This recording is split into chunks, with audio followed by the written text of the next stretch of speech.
a rich man's world. I have turned the soul of this beautiful land, but that beauty. Like points about vertical. Oh, here, let me send you. I think I broke them down. Oh, you said that. Yeah. Let me. Different from this. Yeah. Well, it's the same, but I just broke them down. I split them up.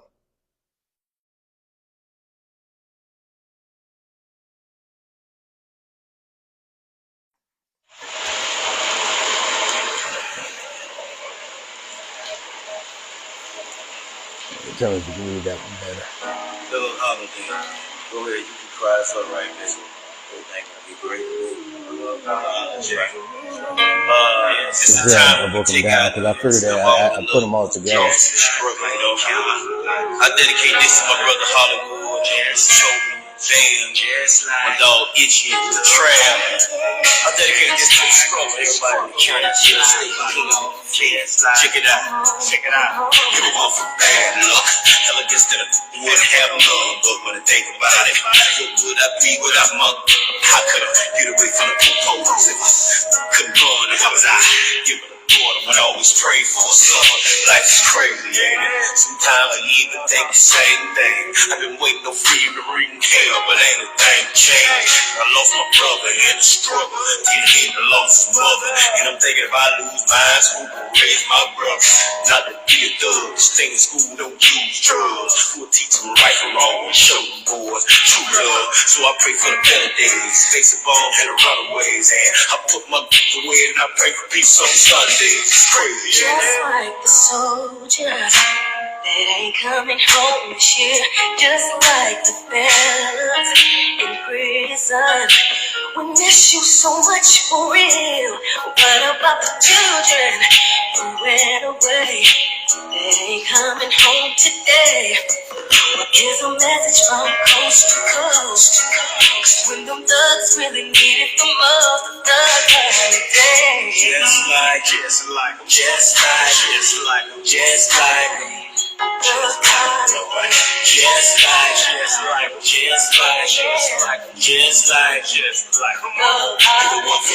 All these killers and all these conflicts of religions, and the Muslims, Jews, and Christians. We know that we're all God's children. There's only one him.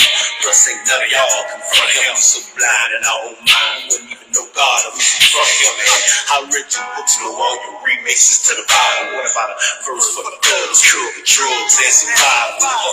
Let's ask the chapter's name, Mark, Malcolm, and Farrakhan. In all my history books, only one died was the Americans. And that's the point about who's responsible for Vietnam. And hold on, there's more. We had 2 world wars. And how come the judges make more than the teachers? Making he the one raising all the taxes. Got us fight for education. Life is crazy, ain't it? So many tears throughout the years.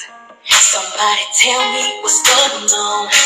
And so many lies, but only God knows about the pain deep inside.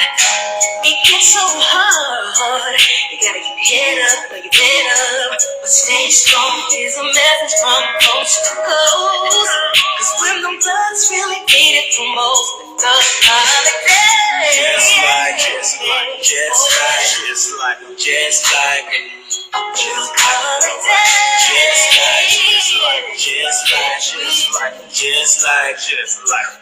This is for my people in the ghetto. I'm calling out, supporting my thugs in the ghetto. Calling out, 'cause it gets hard sometimes, but you gotta keep your head up and be strong. Here's a message from coast to coast. 'Cause when the thugs really need it the most, the holiday. Just like me.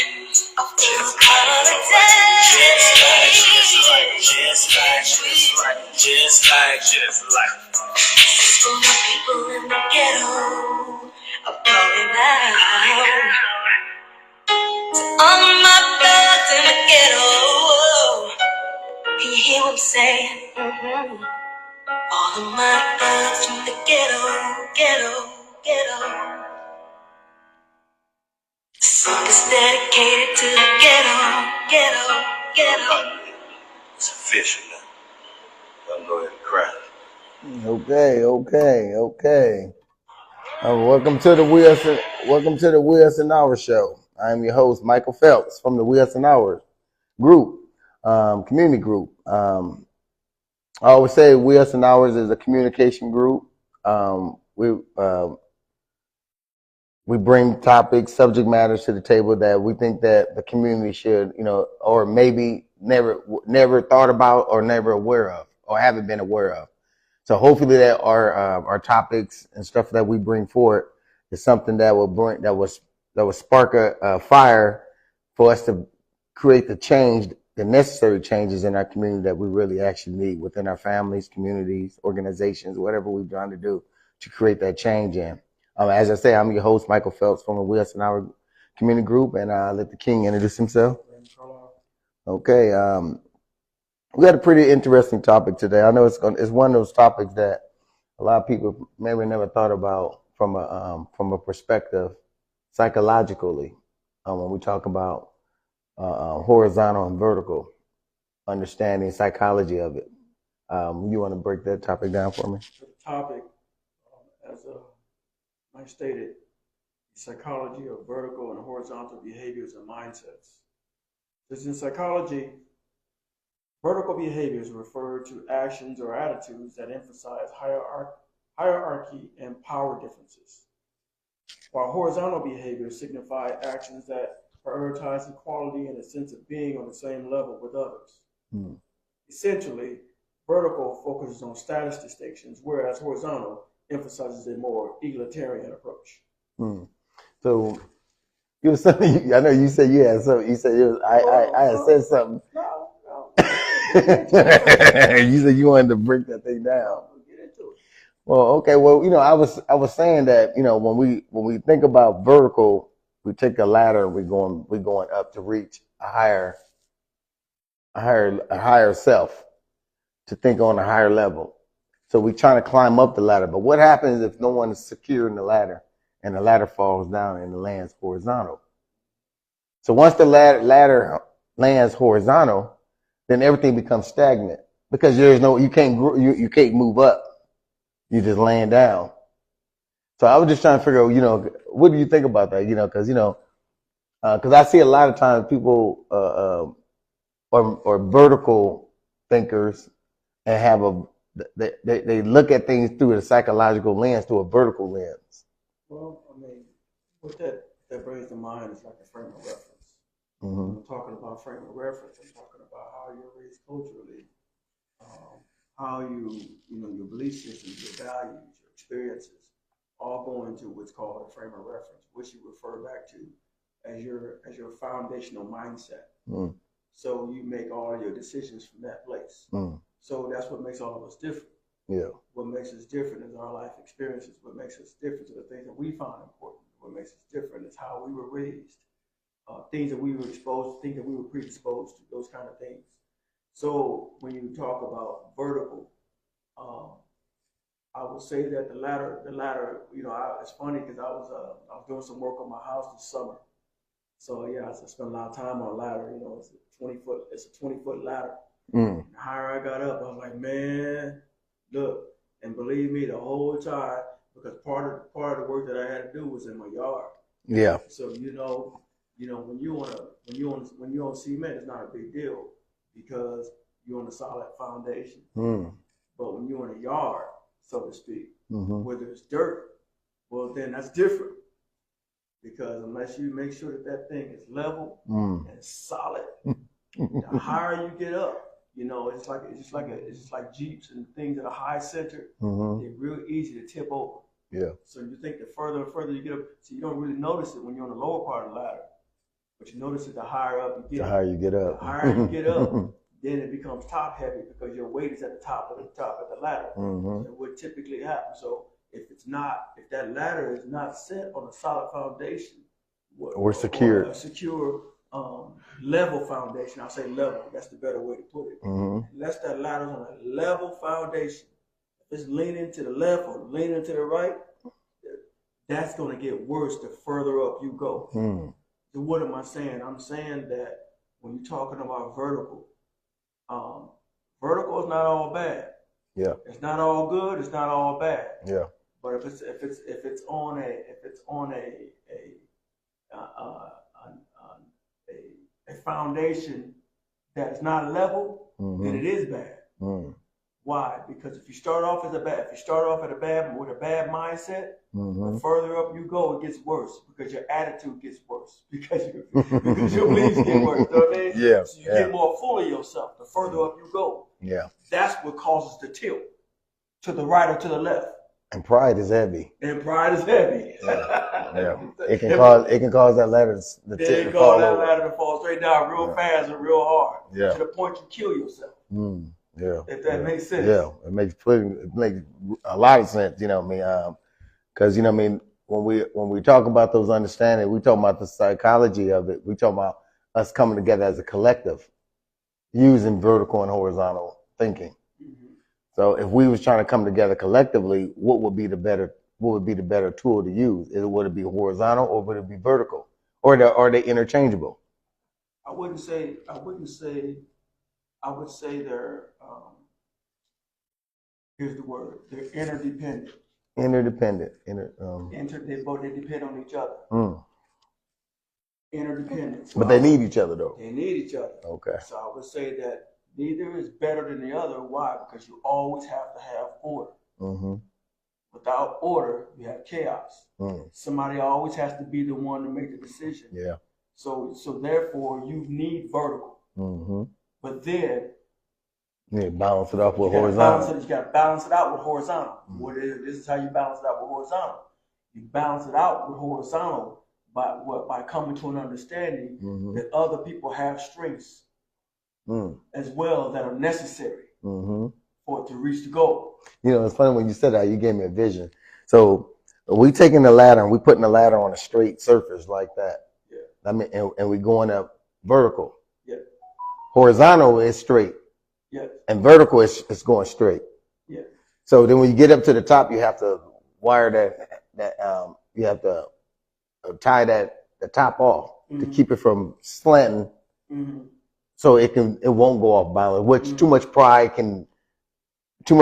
is a lack of rope. Now remember we talked about too much bad pride.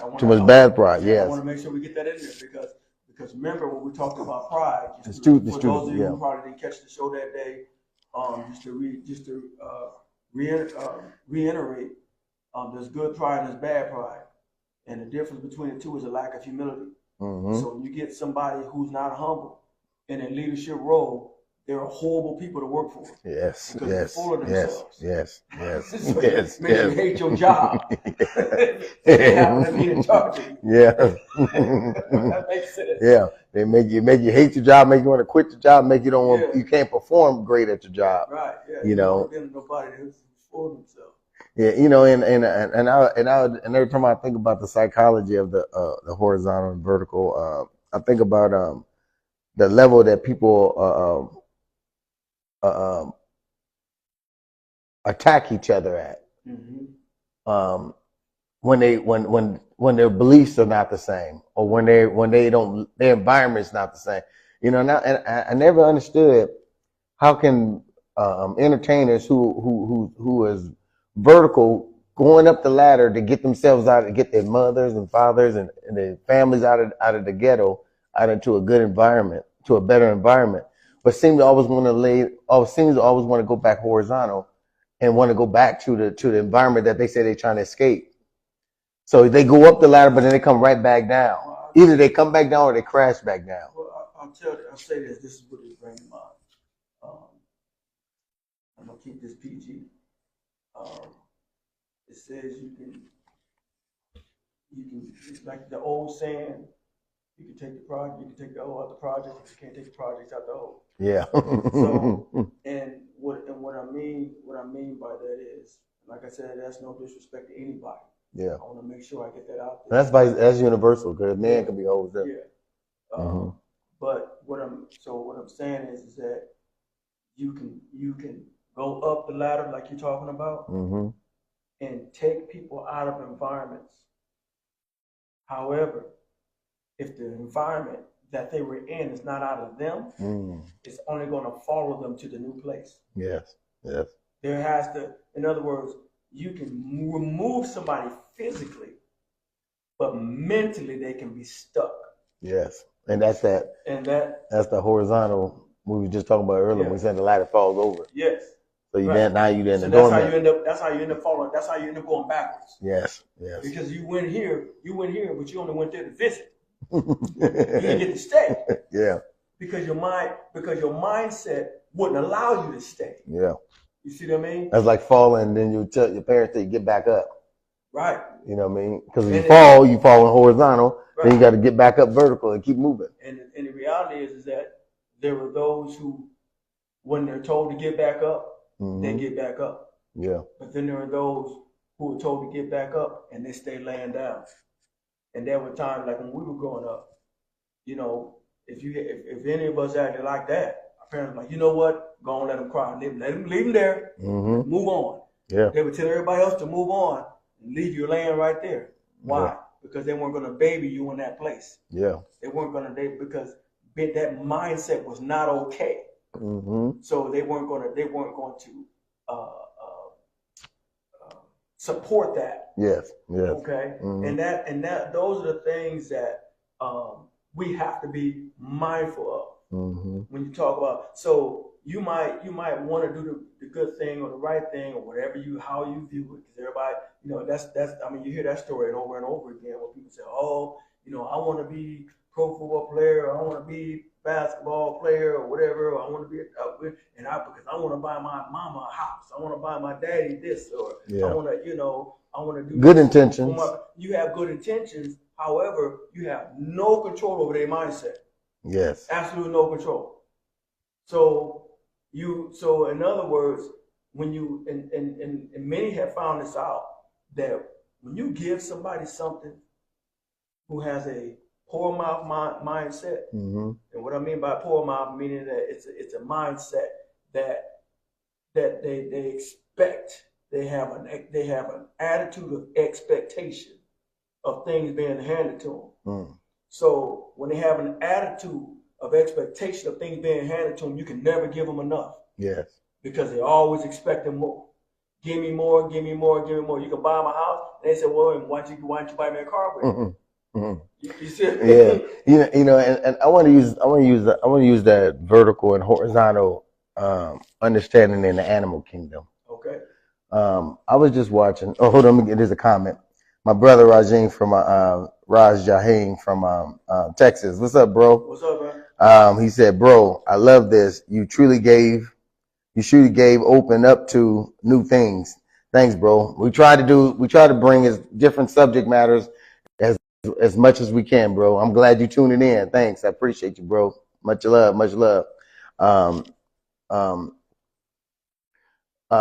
was watching the Animal Kingdom because you had said something very profound, and I was watching a baby zebra came out of the mother's womb. The baby zebra, the mother immediately after she, you know, a minute, you got to think about how much pain and everything she's in, but she knows that she got to keep up with the herd, right. And she got to and she's got to stop for a moment to educate this young child that just came out of or a young calf that just came out of her body, right, to get up and keep up with us. Right. The young calf kept sitting there because it tried to get up, and his legs are so weak, it kept getting up. But then danger was around, so she immediately trying to encourage it. She's doing her best to nudge it with her nose, nudging it. Come on, you got to get up, you got to go, you got to come up, you got to keep up. Right. Now this baby just came into the world now. Think about this, how sinister that is, and thinking about the baby probably is clueless to this danger, right, but it knows there's something, it's sensing something because his mother is making it feel a certain way. Right. So the baby was finally almost up to his feet. Bam, become a lion. Grabbed it by the neck. The mother had two choices. She's going to abandon her baby. There was only one lion. So she said, I'm going to take my chance since there's only one. She went back and fought that lion. Now imagine the lion grabbed the baby by the neck. So you know when it grabs it by the neck, its teeth is puncturing it. Yes, It yeah, you know, it got some. Yeah, it's doing something to it. So it ain't like the baby is not suffering. It's not suffering any type of injuries. So and then taking his claws and bringing it down, scraping into his flesh. So, but the mother actually saved his calf. The calf, for some reason, it's got all his blood circulating through his legs, and it got up and started running with the mother. And then when it got with the herd surrounded it and protected it. Horizontal thinking versus vertical thinking. You know what I mean? That mother said, I got to get my baby to the highest level of understanding achievement and safety. And you know how much of a victory that mother felt? She saved her baby. Because a lot of them didn't make it. So when we see these type of things, you know what I mean, we also take heed to these things because it's a learning curve. And you know, and that's why I'm glad we're talking about the subject matter because it's there's a lot of learning here. And I hope that we as a people feel what learning is, how good learning feels when you can actually achieve it. You know, what we're fighting in our community is illiteracy. You know, we fight so much illiterate because a lot of people don't want to do nothing. And a lot of people are sheeps. So it's going to take some good shepherds to lead a lot of people, you know, out of their comfort zone. You know, same as that mother had to help that baby. There's going to be a lot of shepherds going to have to help a lot of sheep. You know what I like about what you said? Brought something to my mind. You're talking about the mother, and I like that. What I like about that story is that it showed that she embraced her responsibility as a mother. In other words, she could have thought vertically. You could have said, "Look, try to help you up." Oh well, took off and just took care of herself. Yes. But she thought horizontally, meaning she remembered the responsibility she had as a mother to serve her child. And she tried to teach that child, nudge that child to get to their feet. And she could clearly see that the child was trying to get to their feet. Even though they were struggling, she could clearly see that child was giving all that child had to get to his feet. Yes. And then when that lion came along, which is the reason why she's trying to get that child to his feet, she said she had to make a choice. Yeah. Save myself or fight this lion to try to save my child. Yeah. She sacrificed herself, fought that lion, and won. Because she thought horizontally. In other words, and when I'm saying horizontally, what I'm indicating here is an important concept to consider, and that is she served. Yes. And see, there's that's one thing we don't talk about. Serve. We don't talk about serving too often. Yeah. And that is something that our community lacks. Yes. Our community lacks a mindset of servitude. And that goes into humility. Humility. You know, that goes into that because the humility you have to serve. And you have to be disciplined. And you have to sacrifice. But that discipline, all of that, I would say that if you've ever read the book by Simon Sinek, the book is called Start With Why. It's a real good book. It says start with why. When I think about why, I think about when your why is your motivation. Why you do what you do. Why you think what you think. Why you move the way you move. Why you think the way you think. That why is so very important. Why? Because out of the why comes your how and your what. How you move is determined by what it is that you're motivated by. Your why. And what you put in play comes out of your how and your why. Yeah. But the why being the most important, being motivation, is the thing that we must consider most, because when one understands, like when you think about it, you speak about community. You speak about community and you're speaking about being a servant in the community. You're wise of the most part because you realize that it's not just about going to a meeting and speaking on the subject. Yeah. It's really a matter of not just speaking, but doing. Yep. Being a part. Yep. Applying what it is that you're speaking about. Yes. And if you're only a speaker, but yet never an applier, in other words, your why never manifests. You only speak of a motivation that never comes alive. Mm. So when that why comes alive, then people see a what because it manifests itself. Okay, now because that why, that motivation is now turning toward action. Mm-hmm. And then when you consider an action, which is something we lack in our community, we struggle with the how. Mm-hmm. The biggest thing that we struggle with, not only lack of motivation, but the how. Why? Because the how determines how you go about achieving your what. Yes. Which is governed by your why. Mm-hmm. If that makes sense. Yeah. So they all go hand in hand. So when you think about in the community how you move, you say, wait a minute. How is my action going to affect my brother? How is my inaction going to affect my sister?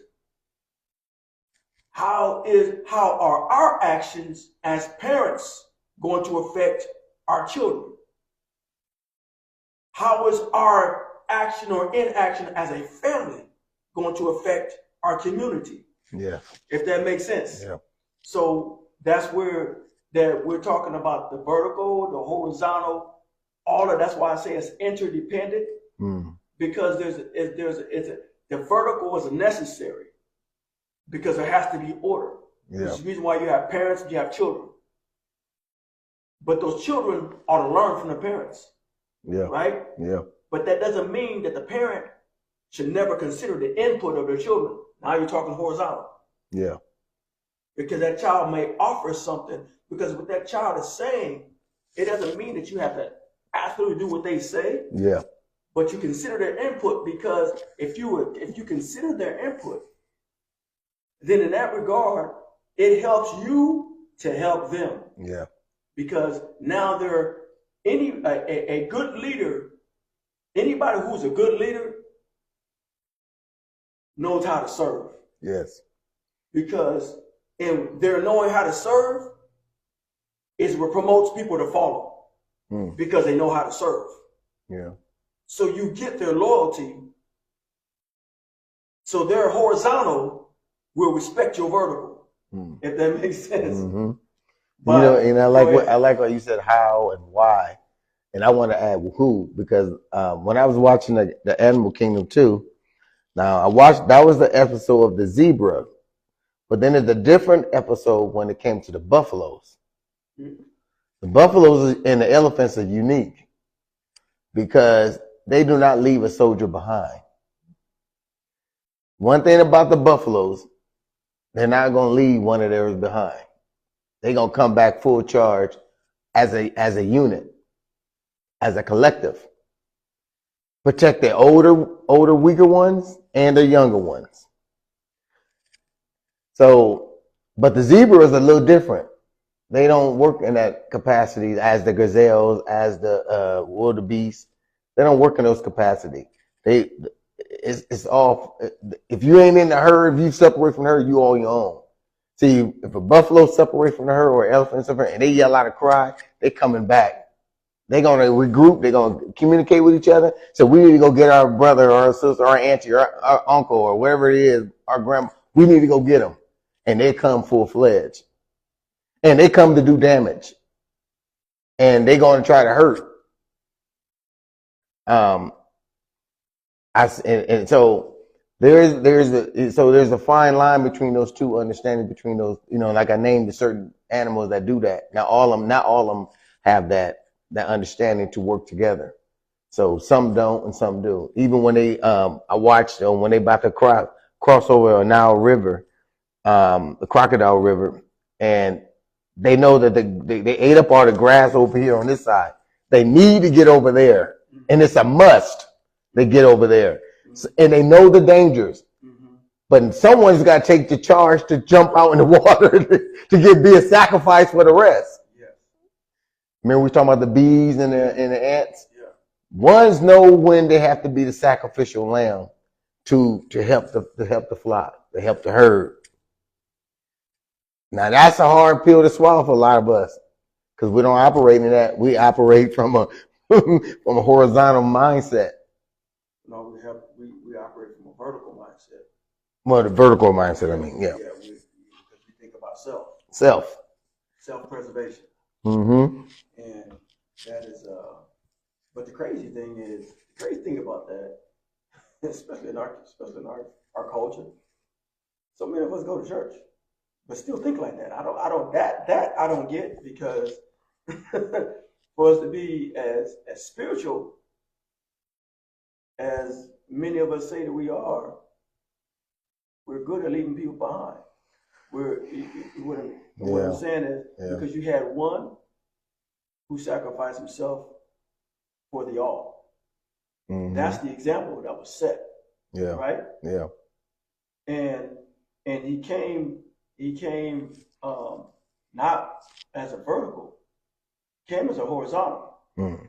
He said that I come not to be served, but to serve. Yes. So he came with a horizontal mindset. Mm-hmm. Right? He came that, now of course there was a vertical there. There was an authority, the Father being the authority. Just throw this in there real quick.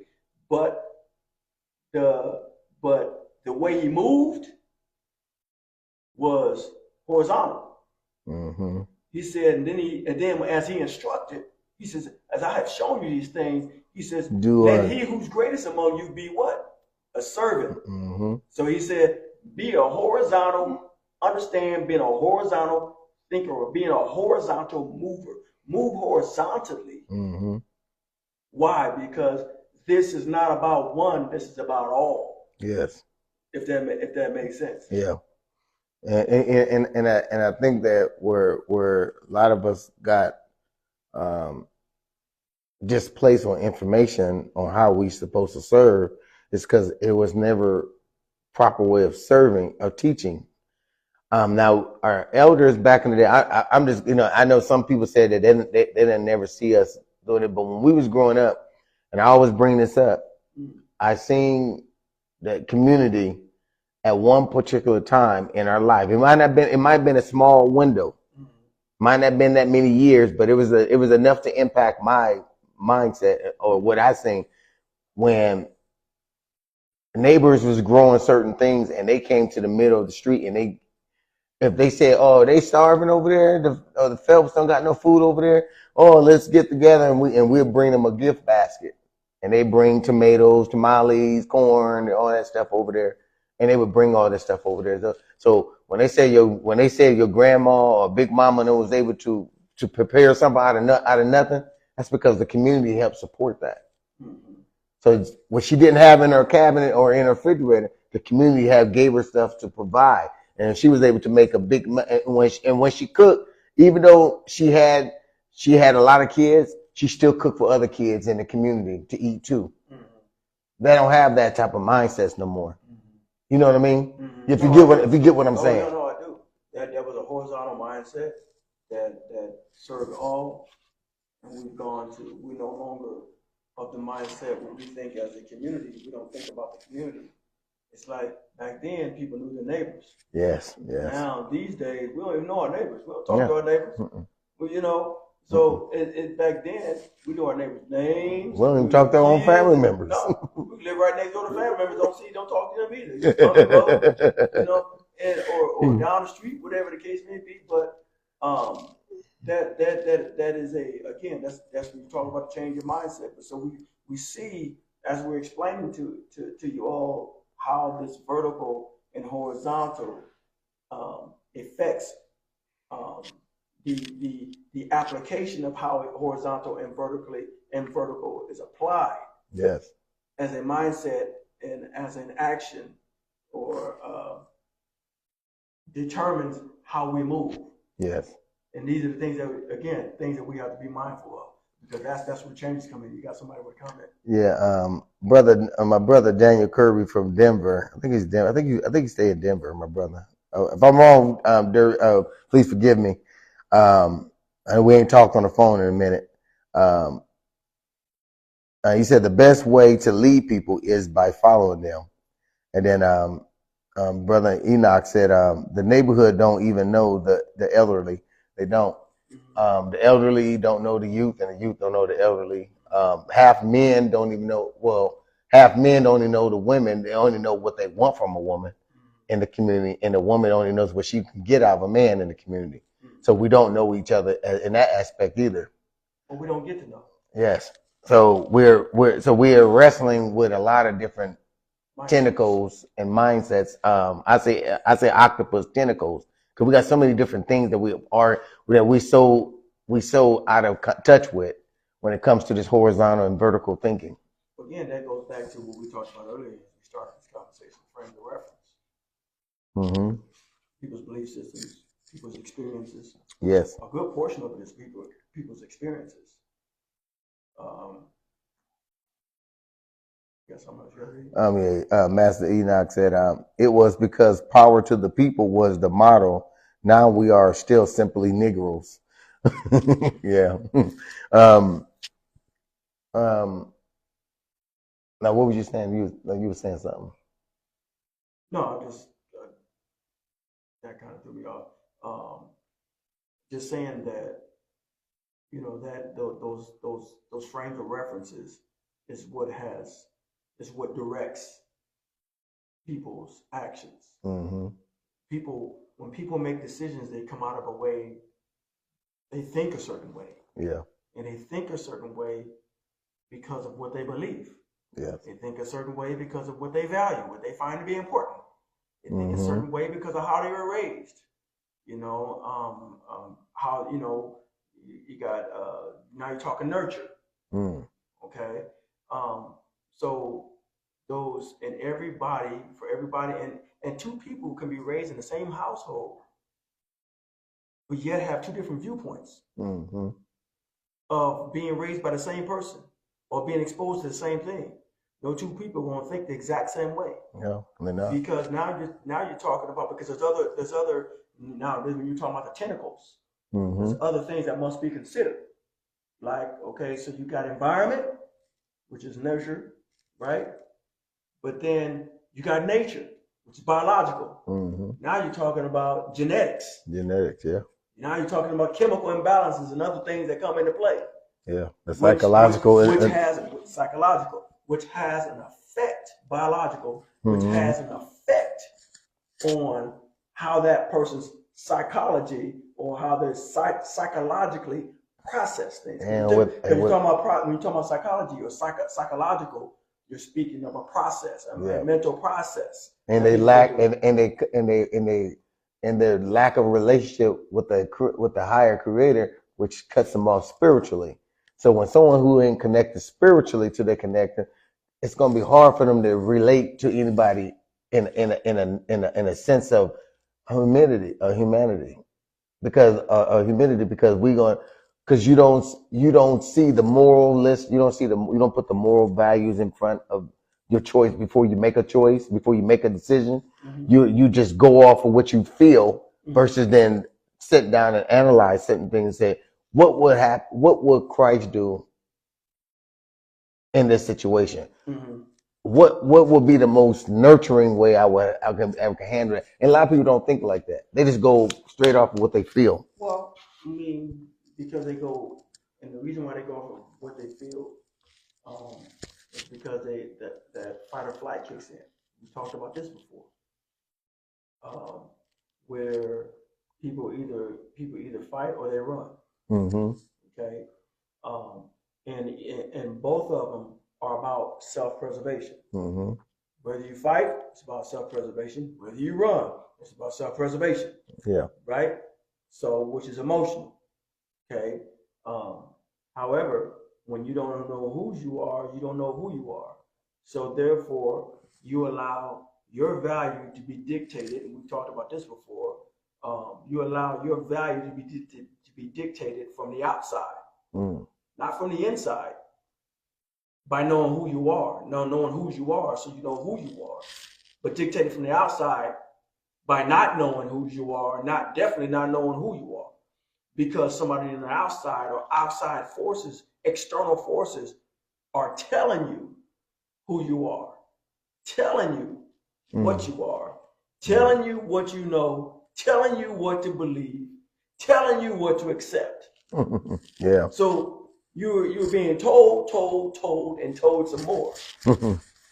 But when you have a relationship with the Father, now when you have a relationship, now you know who you are. To know who you are, now someone can't readily come in and tell you who you are, because now they're gonna get something back. Oh, wait a minute, I know who I am, and that's not who I am. Yeah. You see what I mean? Yeah. Yeah. So go ahead. Oh, I got 3 comments here. Brother Enoch said the mothers in the community are afraid of the youth now. And then he said the only value in the hood is chasing a bag and getting high. He said you both are talking about the problem, but what is your solution to these issues? What we're doing, we're getting to first. People got to identify there is a problem, and so what we do, we're trying to get people to understand that there is a problem, and the problem has to be accepted before we can even talk about solution. I think sometimes we try to force feed people solutions when a lot of people don't even believe that they have a problem. Well, it goes back to what we were talking about earlier. Yeah. When you were saying that how you got people who they become what they call successful. Yes. Right. And they want to buy their mama a house. They want to buy their daddy this, or buy my auntie this, or that, and the other. Right. You're coming with a solution without having addressed the problem. Yes. Yes. So you're saying, well, oh, here's the problem. They're lack of money. They're lack of money. They're in a bad neighborhood, so I'm gonna move them out the neighborhood. But if you don't address the root of the problem, which is the mentality, which is the mindset, all you've done is move that problem from one place to another. But yet it still remains a problem. Yeah. So when you ask about solutions, the solution is that one's mindset must change to make room for solutions. Yeah. If that makes sense. Yeah. Because you can't plant a seed in a ground that has not been cultivated. Yeah. A ground that hasn't been harvested. You've got, or tilled, it was what I meant. A ground that has not been tilled, where the dirt hasn't been turned over and the dirt clods haven't been broken up. Those dirt clods that we're speaking of are the problems in people's lives. Yeah. Those dirt clods that we're speaking of are the habits in people's lives. Those dirt clods that we're speaking of are the negative experiences that people refuse to let go of that's in their lives. So because they continue to, when I grew up, everybody bullied me, so I'm gonna bully. Okay, my mama got beat on, so I'm gonna beat on women, or whatever. I watched my daddy beat on women, so I'm gonna beat on women. It's got passed down from generation to generation to generation. So when we're talking about, we have to talk about the problem, and it's exactly what you said. The problem has to first be acknowledged. Then once the problem is acknowledged, well, people can see that there's a problem. Sometimes people don't know that there's a problem, which is the reason why we talk about it, to bring light to the problem. When we bring light to the problem through discussion, because what I have found, or what we have realized, that as we have done this show, there are people's minds that are being unlocked at this very moment as we're speaking, where because something's being presented a certain way, or defined a certain way, or broken down a certain way, they're gaining understanding. Yeah. Yeah. And when they gain understanding, now they can see there's a problem. Yeah. You see what I'm saying? Yeah. But without having gained that understanding, maybe it has been explained to them before, but they didn't get it. They went to some psychologist, and maybe they used these big words that they didn't even understand, or didn't break it down in a way that culturally that they could even comprehend. It's like them tests that we take SAT, the ACT, you know, that are not culturally based. Yeah. It's like we're raised a certain way, and we're like, what the heck is that and this and that? I never heard of this word. You know, it doesn't mean that you're dumb. It doesn't mean that you have an inability to learn. It just means that you don't readily recognize the problem because it's not being communicated in a way that you recognize it. But when someone takes the time to break it down, now you see there's a problem. That's what they've been saying. Now your aha moment kicks in. And when your aha moment kicks in, now you can get to the root of the problem and come with solutions. Does that make sense? Yeah. And you got to remember that anytime you buy a land, you go buy a land, the first thing you do, and you say you want to turn it into a garden, first thing you do, you look abroad the land, and then you look and see what the issues are in the land. So you know there's glass, broken glass in it. You know there's a lot of cigarette butts. You know there's trash. You know there's rocks. You know there's maybe people have planted before, or there's voluntary bushes. There's all kind of things. Then you got to go into the mindset of proper preparation to prevent poor performance. So then you have to properly start to prepare what you're going to do to cultivate that land. So you know you gotta kill all the voluntary weeds, trees, weeds, and all that. You know you gotta pull all them rocks and stuff out of there. You gotta get that glass out of there. You know you gotta get all the cigarette butts, the trash, clean that up, and then you gotta till the land. You gotta turn the dirt. Then you gotta break that dirt. You gotta break that up to make it fine soil. Then sometimes you have to fertilize. So and then you gotta understand the process of a seed. The seed just don't get thrown in the dirt and it just grows. You got to understand the process of the seed, because that's the solution too. Once you understand the process of how a seed works, once you plant into the dirt, it goes into a dark place. It's dark matter, and it's covered by dark matter. It's not seeing no sunlight. But guess what the seed does? Then you have to water it, and then what it does, it grips the earth before it pushes through the hard dirt to reach to the sun. That's a process. And if you feel how soft that little bitty tree or seed that's coming up out of the ground, it's soft as that. You be like, how they was able to push through that hard dirt? But it did. It did it when it was raining. It did it when the ground was moist. But see, nobody knows. See, people don't pay attention to that because you don't understand the process. And when we talk about solutions, you got to know the process of what solution is going to take you to. Because some solutions ain't overnight solutions. Some solution takes time.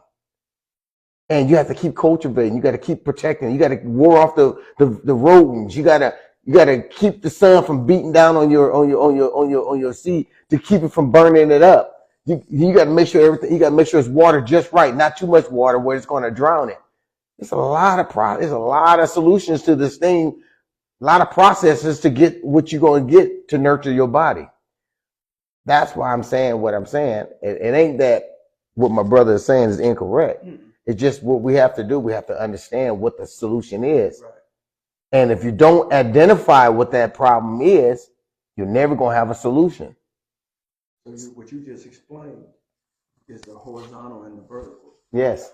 You explained the process that must first be done horizontally for the seed in order for it to grow vertically. Yes.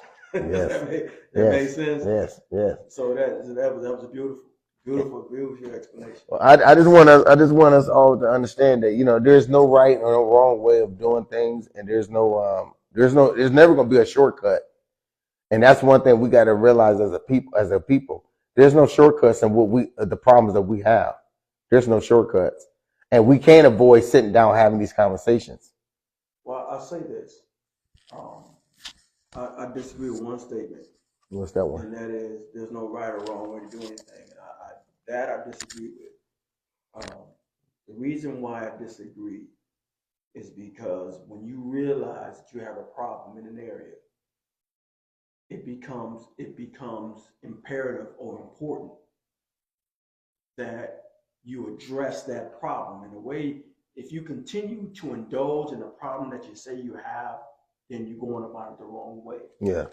Well, but if you address the problem and do your best to reduce your exposure to that problem, not saying it's perfect because nothing's perfect, right? But and when you start to reduce your exposure to that problem and you start to expose yourself more to the solution to that problem, you reduce here and elevate here. What you've done is you've now introduced a process, the process of the horizontal, which leads to the vertical. You can't go vertical by staying horizontal. Yes. If that makes sense. Yeah. So if like you said, if and I love the way you put that. You said people don't understand. You said a flower and it finally pushed through the ground. It says it's all flimsy and everything. You're like, people wonder how the heck that thing pushed through. You said it did it during the rain. Okay, I didn't even think about that. But they said it did it during the rain, and that's what I'm talking about. Is that if you continue to expose yourself to the problem that's causing the issue in your life, then you're literally trying to push through dry ground. Okay? Yeah. However, when you reduce your exposure to the problem and expose yourself to the solution to that problem, no matter how little it is, even if you got to crawl, I don't care how much you got to do, just a little bit, just even starting in that direction is good. Yeah. Right? Now, what you're doing is you're introducing rain into the situation. And when you start introducing rain into the situation on that hard ground that was once hard, but now it's starting to become soft. Why? It's starting to become soft because you've reduced your exposure to the problem and now have exposed yourself to the solution. And now that you're able to push through from a position where you thought you would have never been able to push through because the ground was hard. If that makes sense. Yeah. And I want to go back to, because you had said you disagreed, I want to go back to why I said that there's no right and no wrong way. Because I look at the instance of a shepherd and a sheep, and I use those as an example. Now, sheep knows that it has to stay in the flock, but for some reason, one sheep might notice that there's some green grass, green pasture that the other sheep missed. So, and it might be a runt. You know what a runt is? It might be a runt. That means that it's not strong enough to get to fight to get to the resources like the other ones are. So it takes the easier approach. So it goes over here and it's away from the flock, and it's vulnerable at that time. But the shepherd, knowing this vulnerability, has to always pay attention to his sheep. And he always constantly counting to see where his sheep are at. And then when he knows that one of his sheep is missing, he puts his life on the other line. That's why I say there's no right and wrong way, because when we talk about understanding, we all talk about it's always going to be somebody that's going to drift. There's always going to be somebody who's not going to get it. Now, the ship should know not to float away because you're in danger if you by yourself. But does it? It must not know this because it took the risk to go over here. But the shepherd knows. Keeps them together. Yes. That's part of what a shepherd does. Not only does he protect the flock, but he tends to it. Tends to them. He keeps them together. So he starts seeing one wander, hey, get back over here. Yes. The whole time he's walking around, and not only is he counting and keeping track of the sheep, but he's catching all those ones that go to wander off, and that's how they learn. Yes. To stay in the fold. They learn from being taught on how to stay in the fold. But they're not just born to stay in the fold. They have to be taught how to stay in the fold. And that's why I say there's no right and wrong. Because in that teaching, like I said, with the little baby zebra, if its mother didn't teach it to get up immediately, it would lay there until it thought it was strong enough to get up. Right. But she had to hurry up and get on it. Right. And same as the elephant, same as the buffalo. Right. So it's always like we're the teachers. There's always going to be a teacher or somebody there to give you what you need. That's the vertical. Yes. And I'm going to read a couple of things that Enoch said. He said, the first issue is the slave master guy y'all keep referring to. Then he said, the root of the problem has been identified for over 50 years. All we do is discuss, no plans of action. Well, you know, I will always say, you know, it's like going to school, you know, and you had mentioned earlier, you would take a test and you fail. What happens? You got to keep taking the test. Mm-hmm. So every year, every quarter, every century, we keep failing because we lack the discipline or the understanding. Or I would just say we don't get what the young zebra got. The young zebra said the mama told it to get up and keep up with the herd. If not, you're subject to be eaten. Can I elaborate on that a little bit? Yes. You're talking, when you speak culturally, like it's what Enoch, you said Enoch, what Enoch's talking about, you're speaking culturally. You're speaking of, and we're talking about education, you're speaking of a mother who was readily there to give that child teaching immediately. That was of a particular culture, that was allowed to read, that was allowed to be educated, that was afforded opportunities. Okay? But then you have this culture over here, okay, that may not have got there as fast, but they weren't ill-equipped. Because you have this culture over here that because everything has been given to it, they don't know what it means to suffer. They can't even handle suffering. Yeah. Okay? Yeah. You got this culture over here that we endured. They had to learn to endure and make do. So they may not have got there as fast, but when they did get there, they were better equipped. Yeah. Because they were more balanced on knowing how to deal with the downside as well as the upside. When you've only been taught how to deal with the upside, never learn how to deal with the downside because everything been handed to you. But then when you've dealt with the downside and then got to the upside, when the downside comes along, guess what? You don't even lose your mind. Why? Because you done been there already. Yes. Yeah. You see what I mean? So there's a benefit. Yes. To having, you may not have got there as fast, but you get there. Yes. If that makes sense. Yeah. And you're gonna get there on time.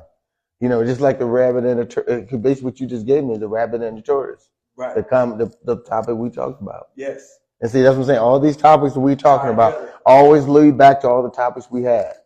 So when you talk about solutions and problems, we already gave you solutions way beforehand. When we talk about good pride and bad pride, that's a solution versus the problem.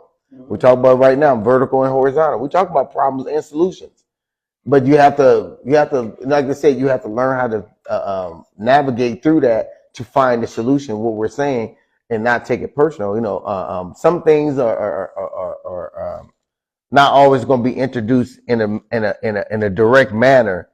In psychology, they always say that to get a response, you have to go indirectly to get a proper response. Yes. And when you if you go always directly, you're going to get, people can manipulate a subject matter because they know that they can give it to you direct. But if you go somewhat indirect and go about it a different way, you're going to get a direct response because guess what? You're looking for the actions of the person, not just what they're saying, lip service. Well, what I'm hearing from you and how you're putting that is when you come at somebody directly, they already know. To them, it's a threat. Yeah. So because they see it as a threat, they go into fight or flight. Yes.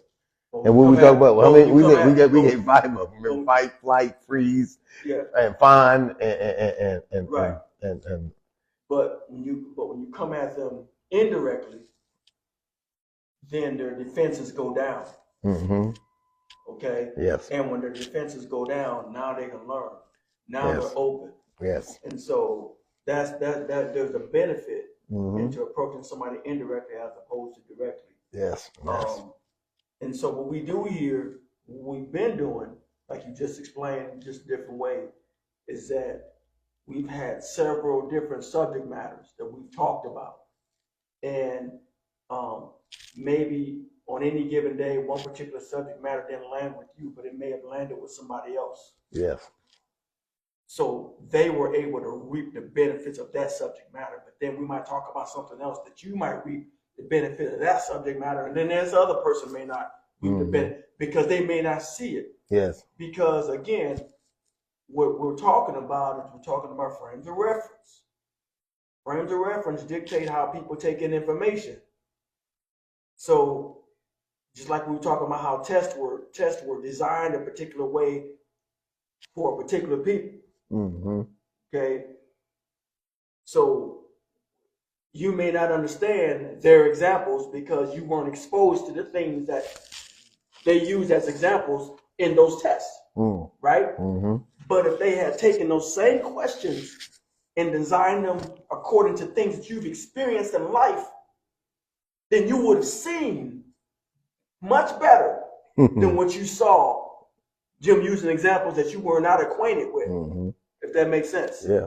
So I mean, so that is the difference. And I want to say that all of our topics that we discuss, all of them are 360 degrees of full understanding. They're not just one. It's not a square table where you can stop at one peak, at one corner, and then you have to stop and think about before you get to the next corner.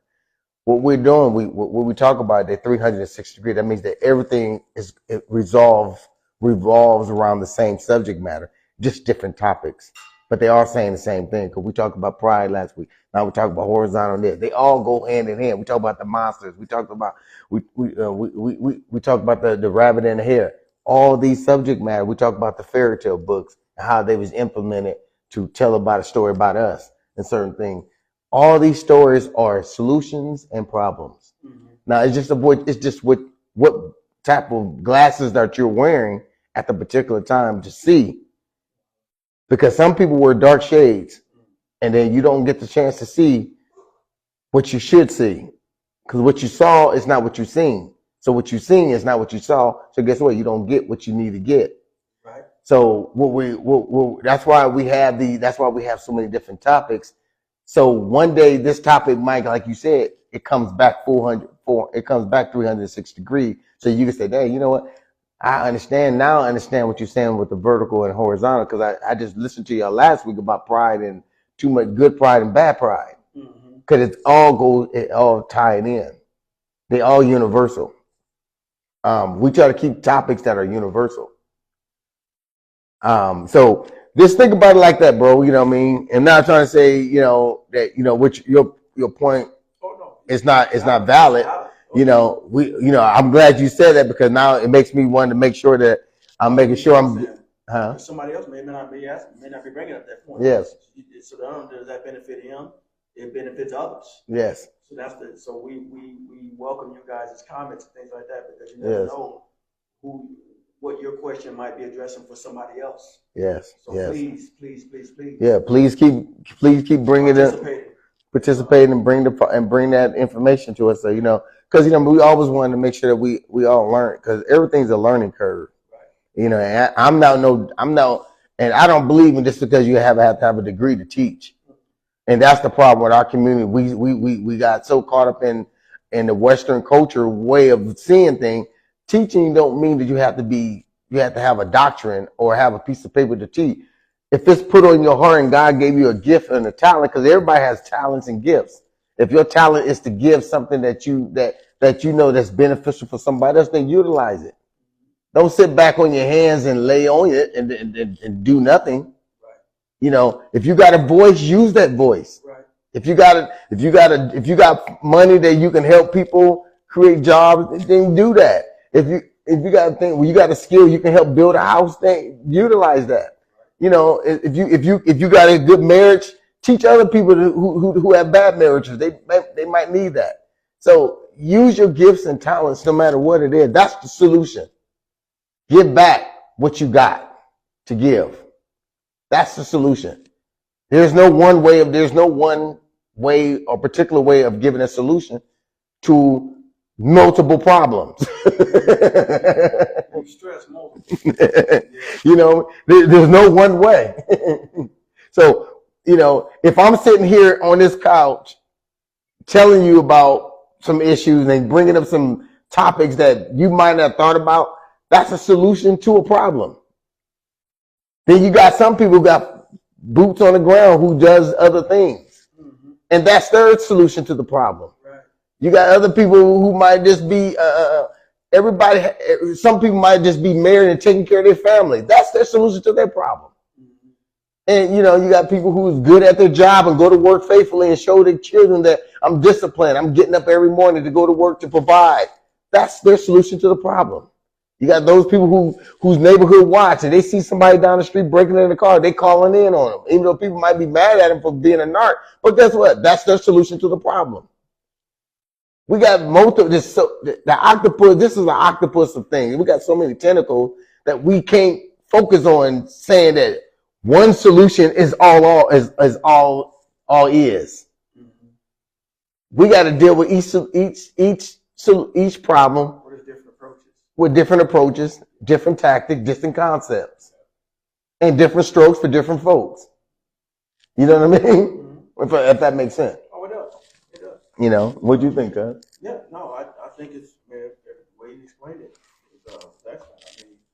I mean, that's why we must consider, you know, when you talk about learning styles, we've talked about this before. Again, that we talked about horizontal and vertical.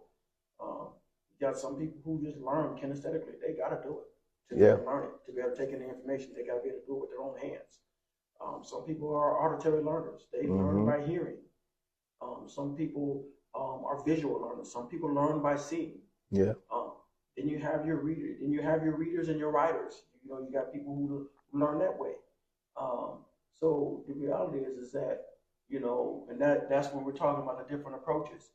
You know, what we try to do when we do this is we try to hit all those different learning styles. Now, of course, we can't do the hands-on thing, but sometimes, you know, we'll do little hand gestures or try to give you a visual, you know, and say, hey, use this example so that you can see it in your mind, so you can imagine what we're talking about. When we're using the animal kingdom and different things, you know, we're using different analogies and different things. That is so that not only are we explaining it verbally, so that you might hear it, but also we're trying to engage your mind. So by using those analogies and metaphors and different things like that, so that you can see it.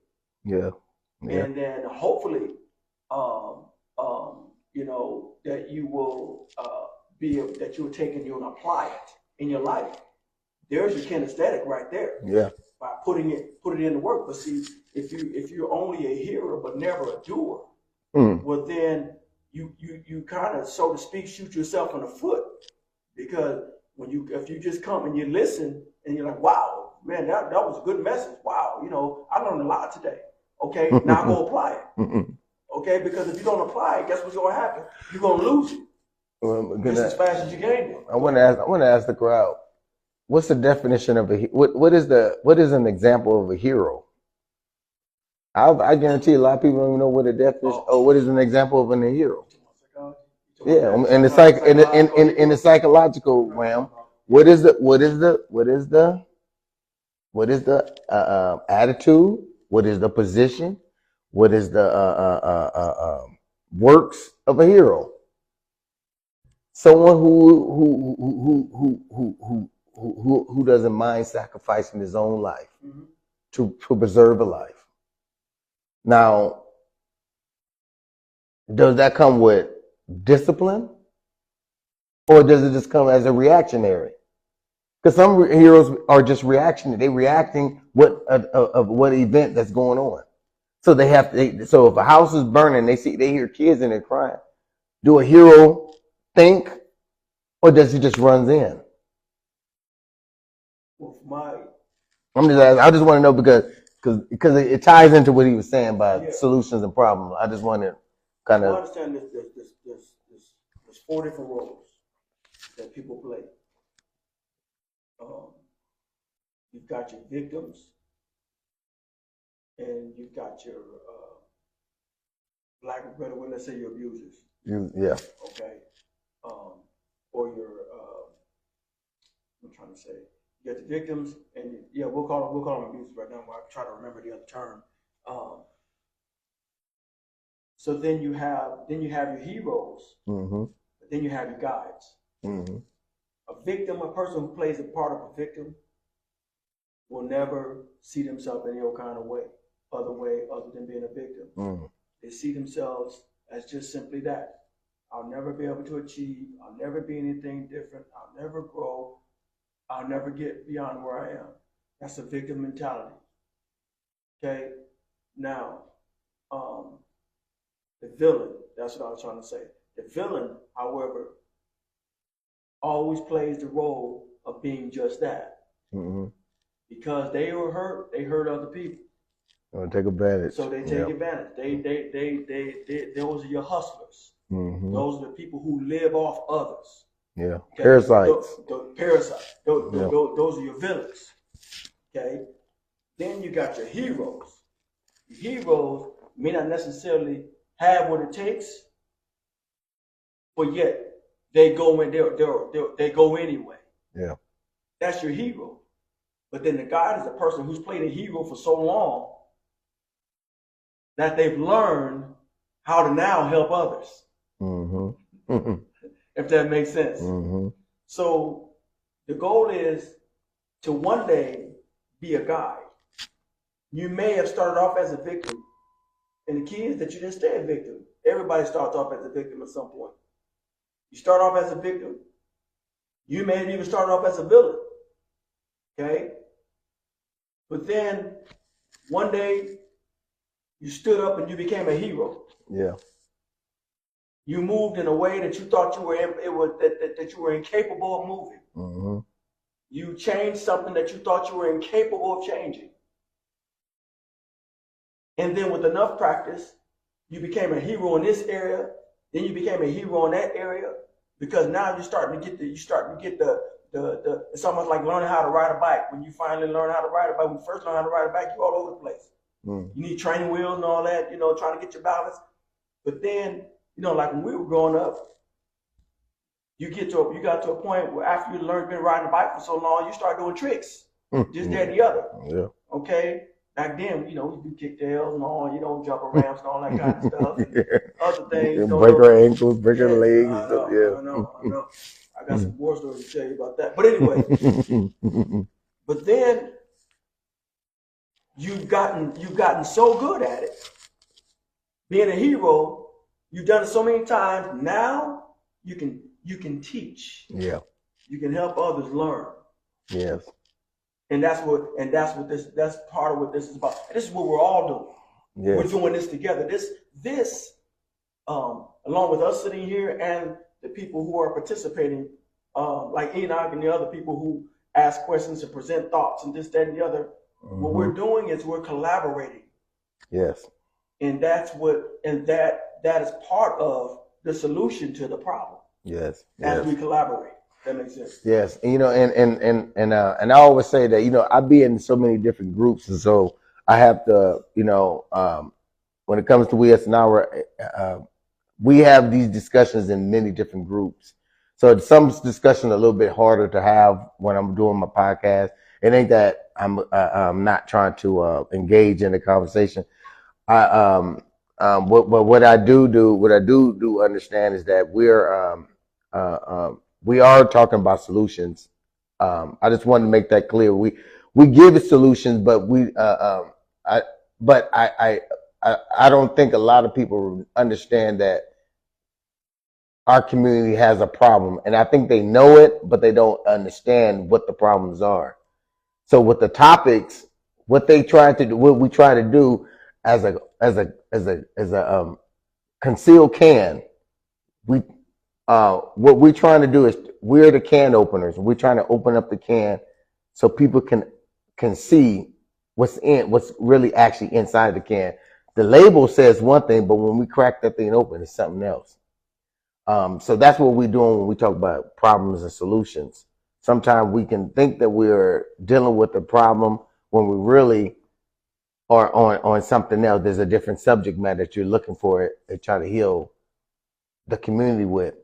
The community is really it's hard to stay firm on one subject matter because because every day a new subject comes up. Every day a new situation comes up. Every day a new concept is sprung forth. Sometimes the old concept of something that happened before comes back up when you're trying to deal with the new concept. You know what I mean?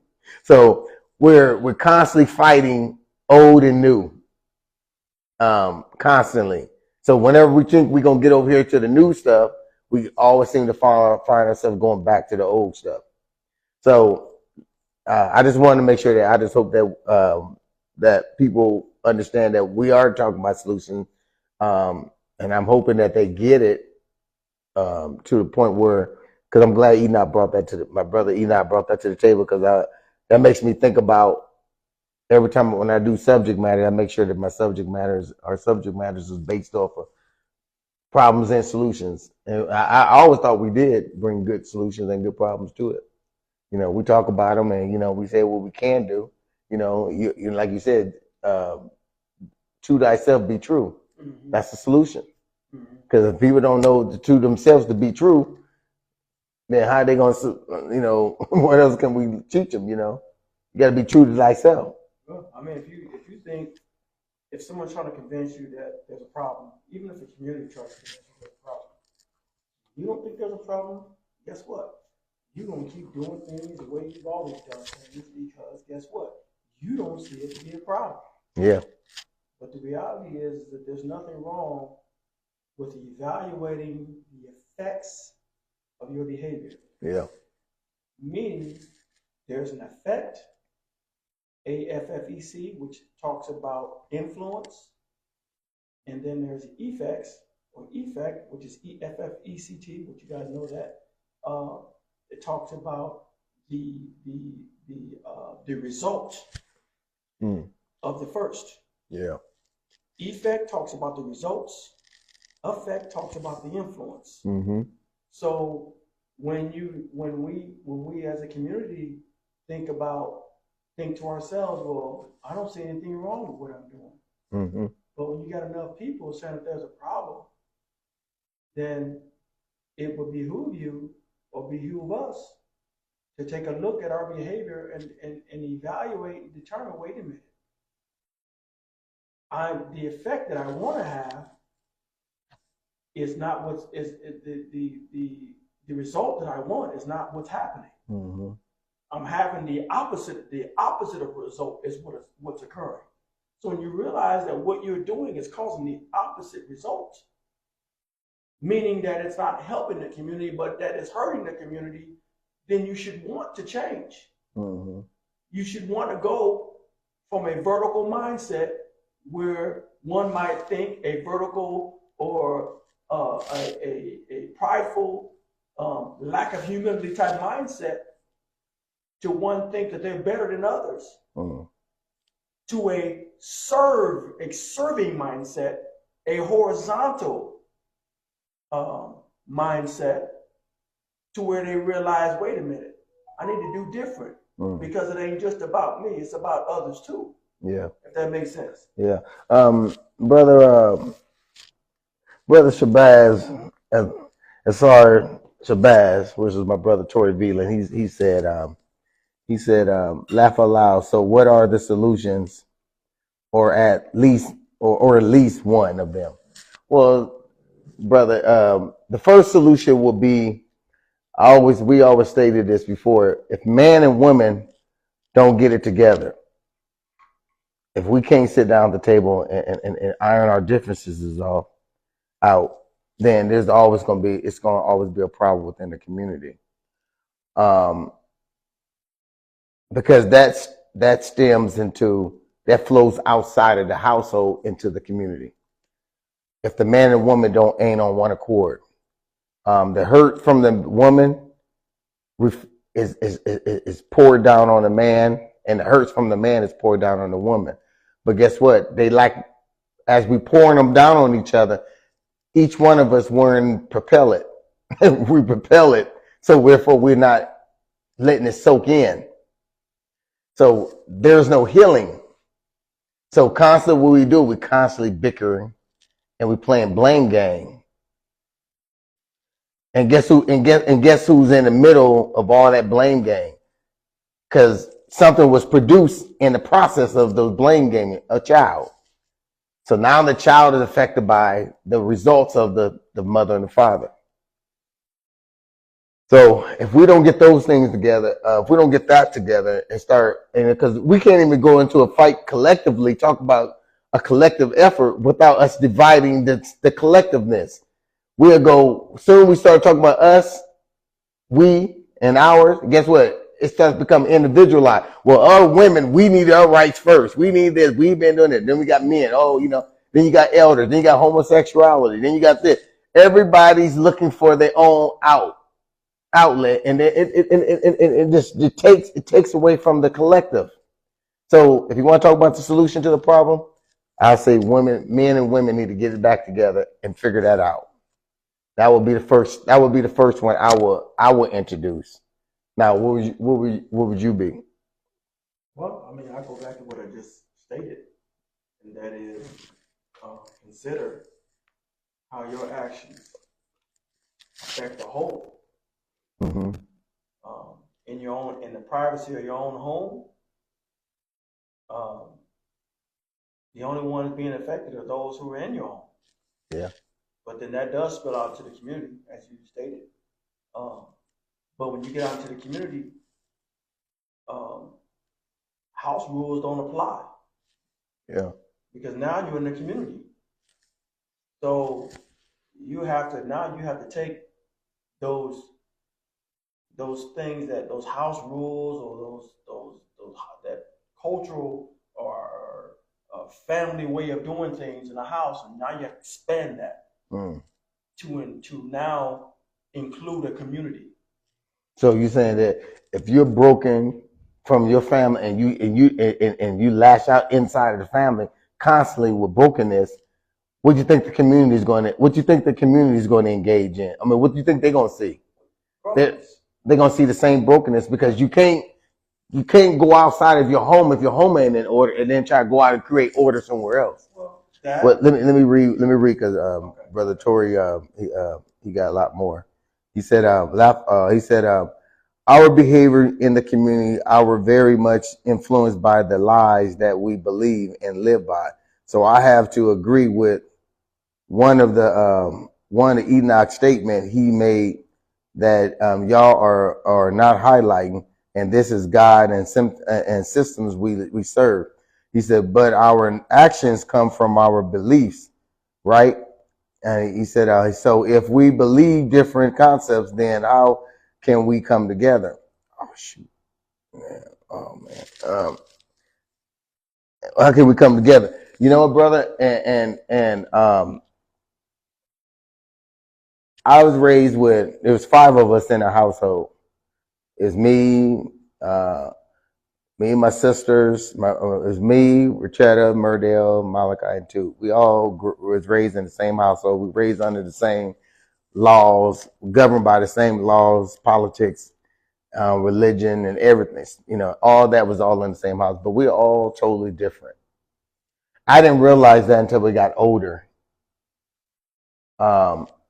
But that just makes us uniquely different. Just like our hands have we all have fingerprints. So if I go take a fingerprint and I put it on ink and I put it on a piece of paper, it's different from yours. Is that even each finger has its own fingerprint? Does it make us different? Does that make it that we can't operate in the same way? Because if I grab a hammer or grab something with these 5 fingers with different fingerprints, we're still operating in the same. We just got to understand each one has a role, because each finger One finger's bigger than the other ones have smaller, some of them are thicker, you know. So you got to look at it like that. We can operate. We just got to understand our role and respect each other's role and respect each other's concepts. And I think that that's what gets misplaced and displaced because everybody feel like what they believe is right. Everybody believes what they're taught is the only truth. And these truths come about as we get older because sometimes if someone, I always say like this, fam, I look at life like a back porch or a front porch light in a hot summer day, on a dark day. If the light is off, there's nothing around it. But as soon as I flick that switch and wait a couple minutes, I see every insect. I'm talking about it ain't just one type of insect, it's multiple types of insects coming around and getting along because there's something that they see in that light that they after. Until we get that concept and get that down within a perspective, I don't think we're gonna ever grow, and that's what Enoch was kind of saying. I don't dismiss nobody's subject matter because I believe all of it's helpful. But I also want us to understand that when we talk about healing, Healing starts from within. It starts from within your home. It starts within your life. It starts within your children. It starts within your family, and it spills out to your communities. And when we got and our communities are dead because the families are dead. Back in the days, family last names meant a lot. If you name Swifts, you name Leverage, you name all these different names, you knew who they were. Velens and Taylors, you know what I mean? You name those names, they had significant weight in the community. You knew who to mess with, who not to mess with. You knew who was about growing a lot of different foods. You knew who had the real estate. You knew who had the businesses because their names said what they were. Am I right? And we honored those things.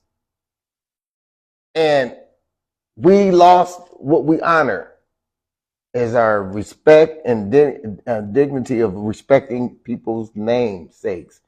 And their names are most of the time they was attached to their beliefs too.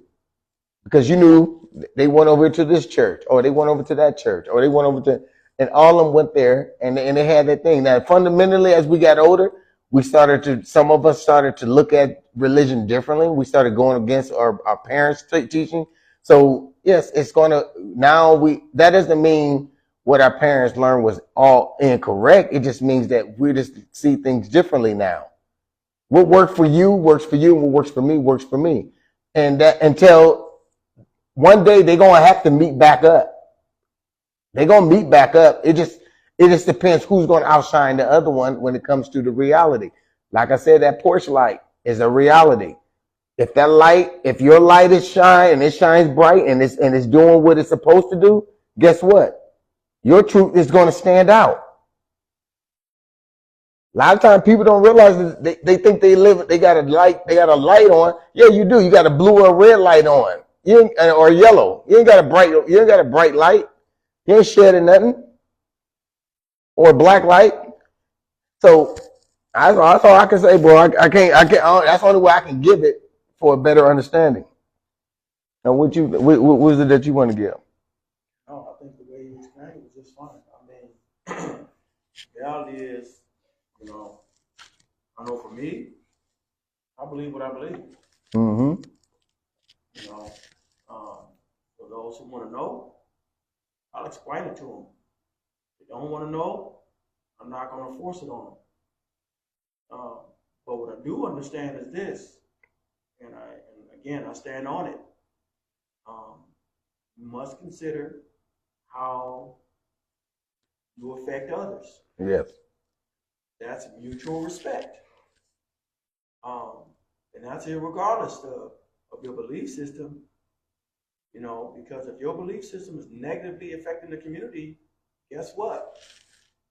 To be a part of a community and to consider all and not just self, then you make the necessary adjustments. Why? Because you understand, you've come to an understanding of how the community is being negatively affected, or it could work the other way around. It could be a positive effect. If it's a positive effect on the community, by all means, keep doing it. Mm-hmm. But if it's a negative effect, then make the necessary adjustments. Okay, brother Roscoe Wallace, what's up, brother Roscoe?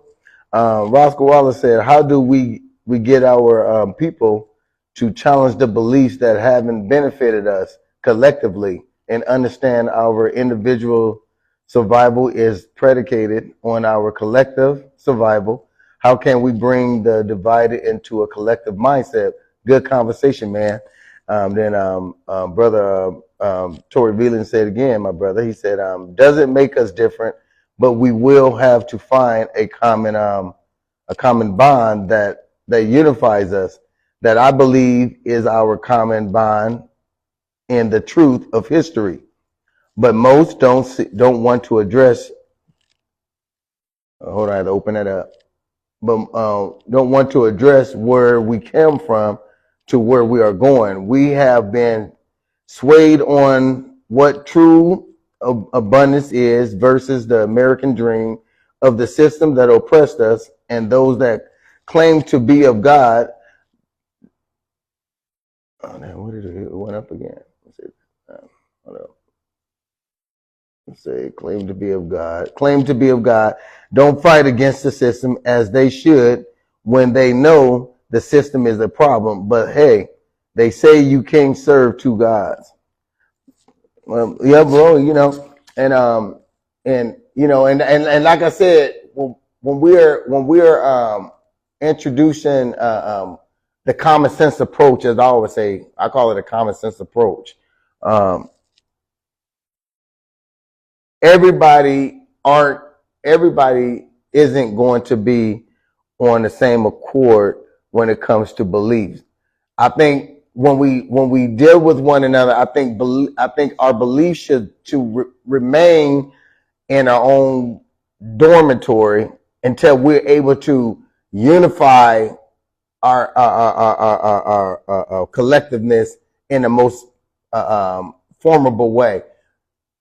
I see people. I seen boxers who was hating each other and was ready to tear each other up. But then at the end of the fight, they was able to hug and say a good fight. So we can come together, even though we are opposing sides. Just how we want to. It just depends on what type of sportsmanship you want to have when it comes to this thing. And I don't think pointing fingers or blaming people for what they believe or what they don't believe or how they believe it is going to set the tone or set the example of change. I think what's going to set the example of change is how we all shine our light in the darkest hour. We all have gifts and talents. I always say we all have gifts and talents. Either we're going to serve vertically or horizontally with our talents. It's up to you how you serve yours. And I love these conversations, man. Y'all really putting out some powerful stuff here. Thanks, man, brother Tori, man. You really put some stuff out there, brother Roscoe, brother Enoch, man. I love this. I love these, man. This is y'all making me think. Y'all making me reach deep within myself. Anything you got to say on these things? My response is be the change you want to see. It should start with you. Don't look forward to somebody else. Be the change you want to see. Yeah. And then when you're the change that you think you want to see, then take a step back and look at the effects. Yes. That the change you want to see is having on the majority. That's just there's no shortcut. The work is going to be involved. Period. But I will say this is that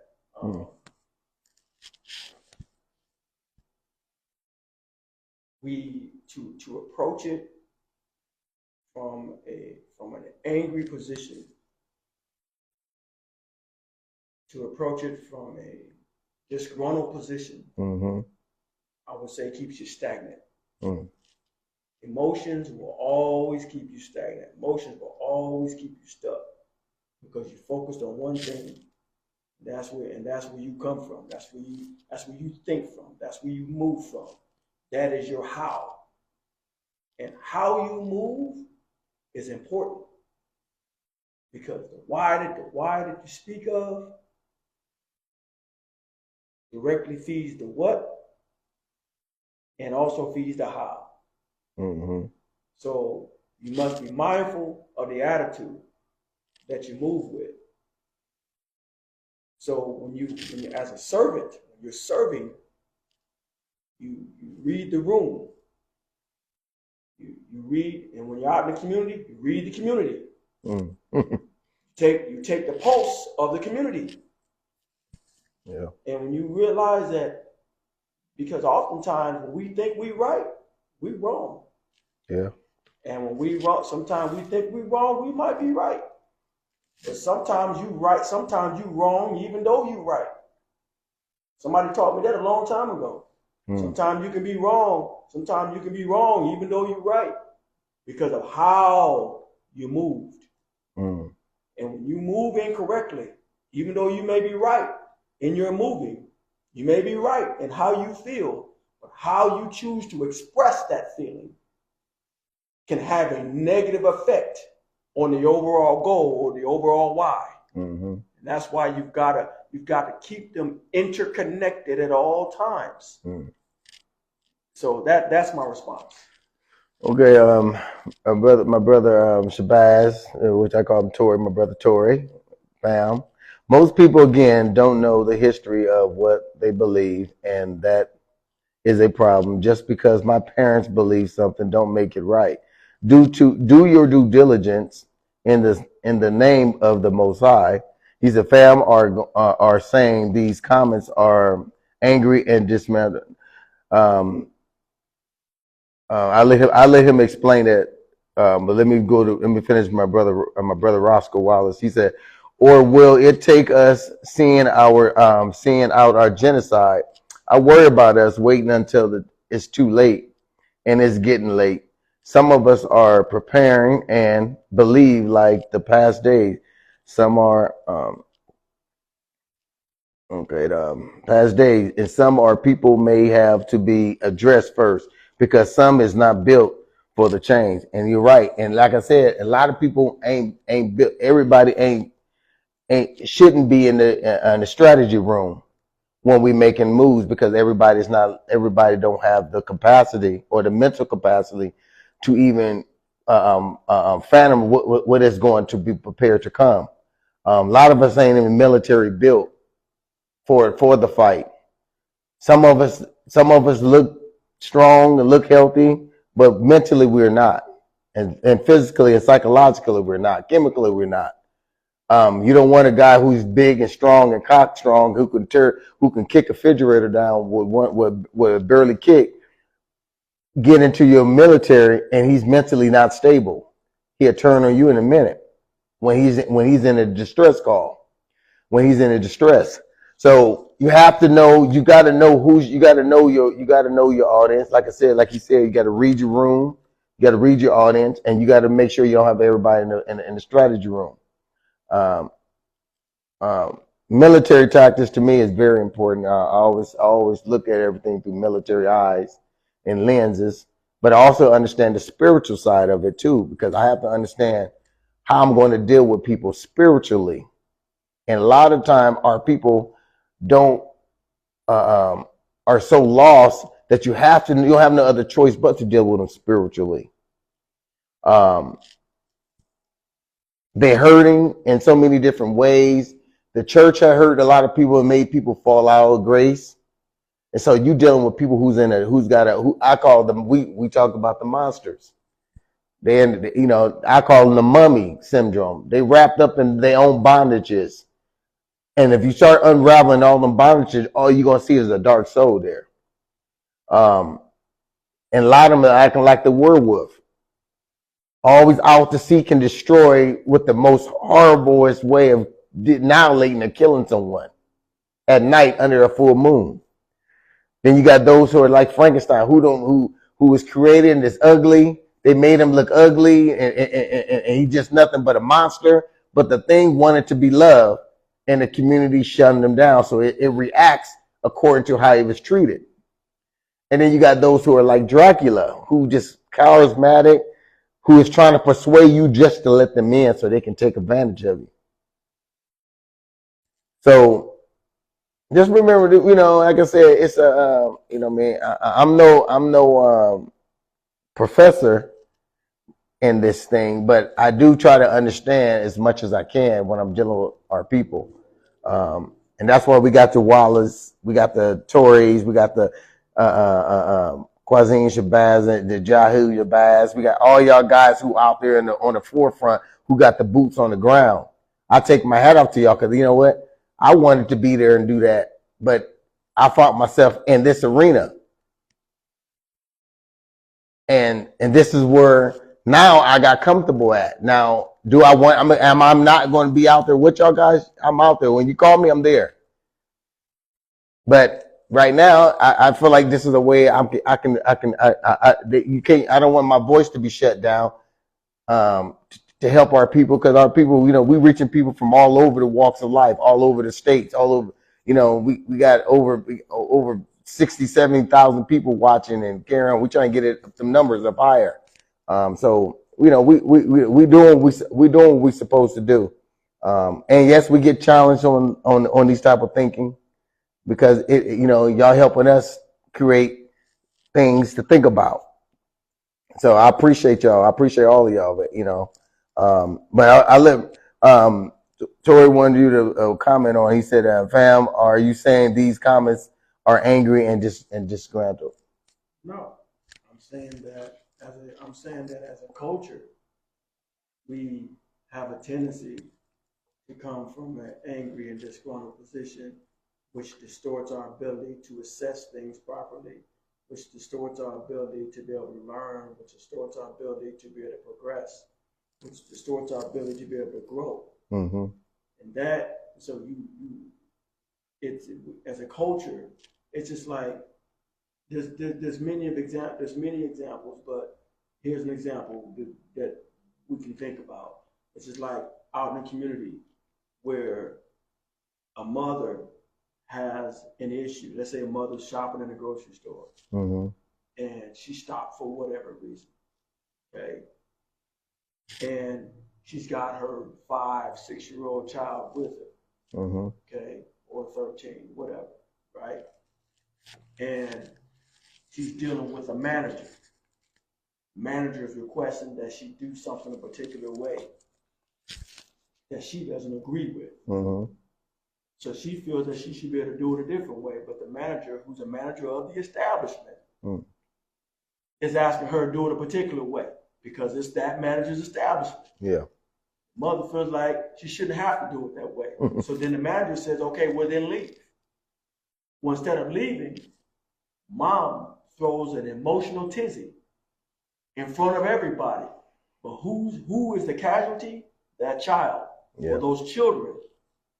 Okay? Mm-hmm. Because you're trying to teach your child to respect authority, but you don't even respect authority. Yeah. So how can you teach your child to do something that you're not even doing? Mm-hmm. And so it has the effect of that in the moment decision has a catastrophic effect on not only that child, but maybe even other children who are standing by, who are watching, who may not even be a part, may not be a part directly, but may be a part indirectly. Yes. As an observer. Those are the things that I'm talking about when I keep talking about effects. Yeah. I'm not saying that people are not saying things that are valid. They are very valid. Yeah. But our approach, how we address, why we address, all of that is important. And as a culture, we have a reputation for acting out of our emotions. Yeah. And that part in and of itself can keep us from moving forward as a culture. Yeah. If that makes sense. Mm-hmm. And we always gotta always understand. I mean, I didn't make this C-54 for a reason. I should have been dead at I should have been dead at 20. Let me see what girl I killed. I should have been dead at that time. So it was about 20 something. I should have been dead at a particular time in my life, but I was blessed to live. I wasn't one of the type of guys that everybody seen and knew my name on the streets, and because I was out here doing reckless stuff, being ignorant and doing stupidity stuff. But I did a lot of stupid stuff behind the scene, and I knew how to do it because I was scared of my grandpa. You know how grandpa was on me, and so, as long as you have that fear of somebody, you don't know, you would be surprised on how you handle and conduct yourself. Let me say what my brother Roscoe said again. He said, I know I've been promising to come on, bro. I'd love to come as soon as to address some issues with you. Okay, hey, bro, I already extended the invitation. You just let me know when. And bro knows I do a lot of stuff behind the scenes. I do stuff at my job. You see what I do at my job. I try to help the elders. I try to relate and try to understand because we're so disconnected with them. And when you sit around and talk to them, I actually get to see it. Then I get to see why some of us are so messed up by listening to them, watching them. Man, some of our elders are messed up, but as being a voice of a beacon of hope or light amongst them, I try to help them through there as they help me through mine. So it's all a fair exchange. I always say everything's a fair exchange. Then he said, we do have to find that love language of our ancestors while holding each other accountable. I agree. We have to control. Where'd it go? Let's see something. All right, preparing to believe. Hold on.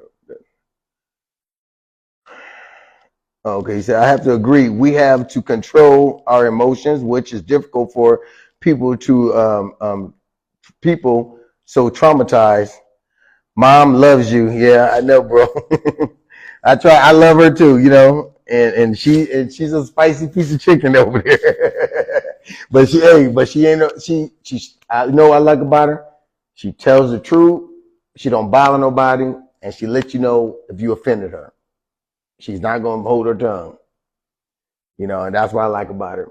She's straight to the point, and you ain't got to worry about her backstabbing you or going against you versus others. But I love them all, and I learned to deal with them all differently. And I know how, and that's why we was talking about learning how to read the room. If you don't know how to read your room, you're gonna hurt yourself. And you're not gonna be a fulfillment to other people because you're too busy worried about people going to hurt you. And you got to remember this: when you're dealing with a community that comes from a broken families, you are submitting submitting insult, inflict of pain upon yourself because they are already hurt. They're in a hurt place, they're in a dark place in their lives.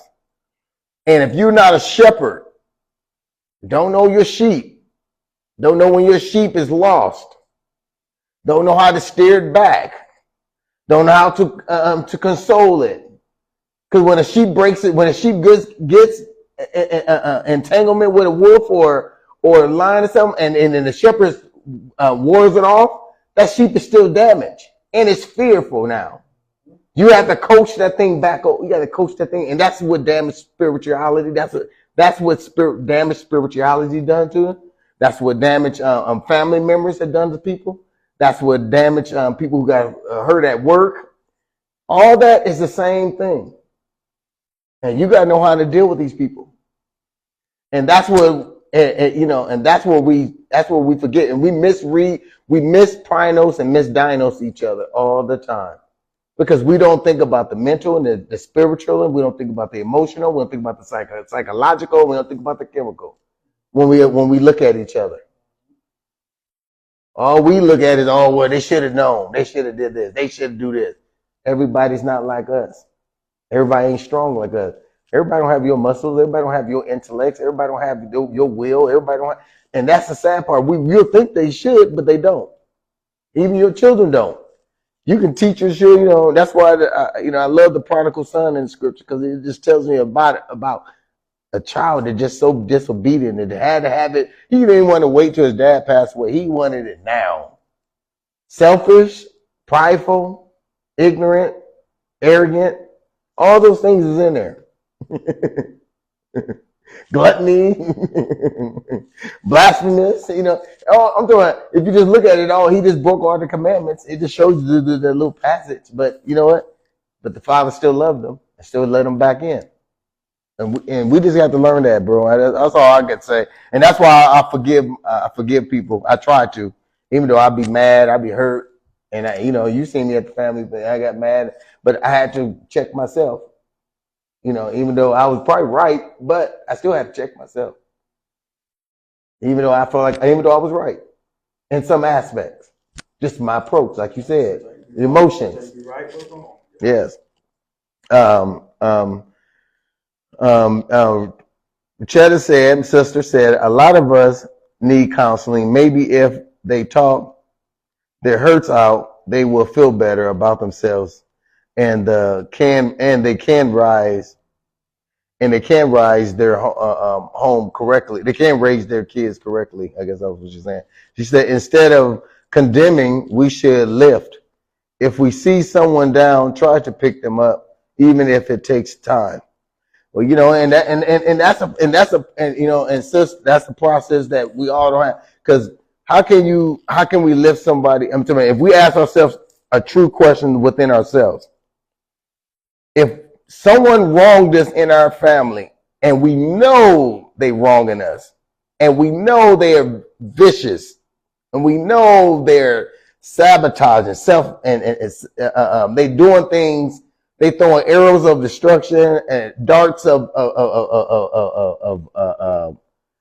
throwing fiery arrows of destruction, darts of domination at us. And how do you still love them from a caring place? Sometimes you have to put distance. And you have to put distance. Sometimes that's okay. If that's what preserves a relationship, you put a little distance in there. Sometimes it's just for a time. And sometimes depending on who that person is and who you are, sometimes, because I'm a firm believer is how can two walk together unless they agree. I'm a firm believer of that. So with that being said, it's like sometimes you gotta agree to disagree. Yeah. Because person's gonna stand where they stand and you're gonna stand where you stand. Mm-hmm. But that doesn't mean you don't have respect for one another. You can still have respect for one another and still stand where you stand. Yeah. That doesn't mean that you go out of your way to disrespect them or push buttons. Yeah. And that don't mean they go out of their way to disrespect you or to push buttons. Mm-hmm. When you have mutual respect for each other, you know where the other one stands, so you know what buttons not to push. They know where you stand, you know where they stand. That's mutual respect. Sometimes that's the problem. We choose not to engage in mutual respect. Yeah. We try to force somebody to our position. Mm-hmm. Or you try to force somebody to your position.